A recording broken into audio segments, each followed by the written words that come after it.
How to keep log for Google Photos.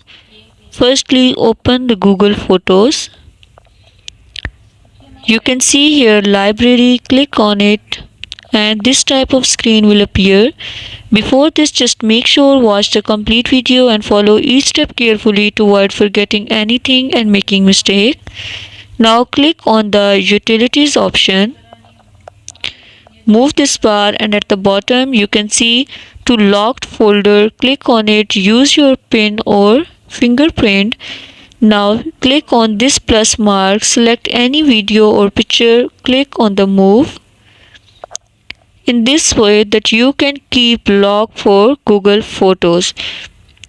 Thank you so much. That was all. Please consider showing your support by commenting, liking, sharing and subscribing to our channel for more valuable content in the future. Your engagement is highly appreciated. I wish you very good luck. Thanks.